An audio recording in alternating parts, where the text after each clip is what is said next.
DIY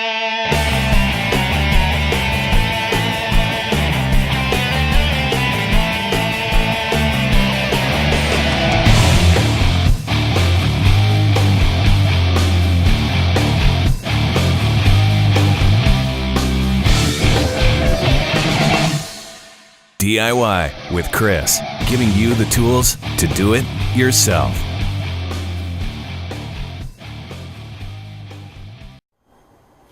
Hey everyone, we're going over how to check the fluids in your car today. The one we're focusing on right now is going to be your engine oil. If we open up our hood and come to the engine compartment, so up top we have the oil can. It's dripping some fluid, and that's a pretty universal sign of oil for us. And then down here we actually have the recommended weight of oil to use in this vehicle. And then it also has a little book there, refer to user's manual. So we're not actually going to deal with this one right now. This is a refuel cap. It has a larger hole so we can actually dump more oil in there. The one we're going to check is actually down here, most commonly a yellow lever. Another one, it's most commonly a yellow lever. You may also see a transmission oil dipstick depending on your vehicle as well, so don't get them confused. But this one's our oil right here. So I'm going to pull that out. And the first time we take this out, we're actually just going to wipe the whole thing. So you'll notice that this one is a little bit different than normal. This particular dipstick has kind of a wire base, and then we have a kind of droplet down here at the bottom. And you can kind of see the different squares that are right here. So you'll see that the first and the last boxes have some crosshatches in it, and we don't want to keep our oil level in those boxes for a prolonged period of time. Just for a little bit, not too bad, but we should adjust our oil levels accordingly if they are in those boxes.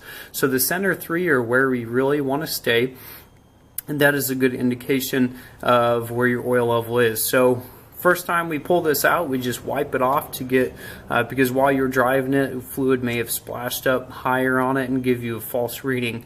So on most other dipsticks, it's a spiral configuration going down, and then it has almost the same configuration where it does have little boxes or kind of holes tapped into the stick to let you know about the level, and then crosshatch areas as well. So we'll put this end back in here, close it all the way, put that in there, and then we can pull it right back out. Make sure that you do have a good rag or something to do this. And we're going to look at this, and as we can see, our oil is filling up all of the boxes, and it's going actually just it's going up into our crosshatch area. So that's not something that we want to maintain for a long time. We're getting ready to do an oil change on ours, so we're going to remedy that here in a bit. But that's your basics of how you check your oil and your oil levels.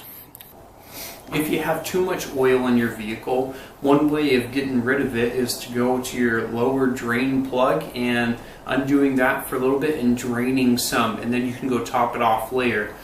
The way you top it off is, again, coming back to this top, this cap that we were looking at earlier, and you just twist that off, easy configuration, and then there's just a hole right there. So that's where we can add more oil to make sure that it's at the desired level.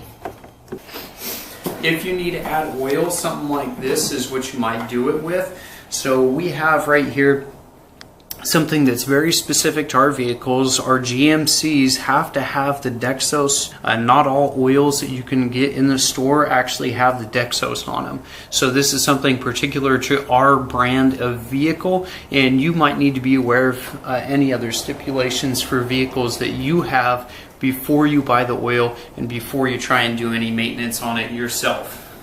So this is just an easy way of doing it. Make sure that you have a good funnel if you're going to be trying to do add any of this stuff, and just be aware of any other precautions that may be specific to your vehicle. You can check the owner's manual and get more information there. If you have any questions, please let us know. Check out our other videos on our channel and leave us some comments. Thanks.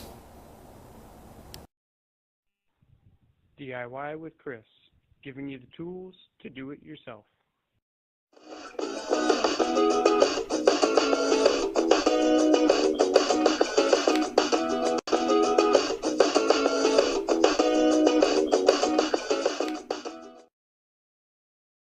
DIY with Chris, giving you the tools to do it yourself.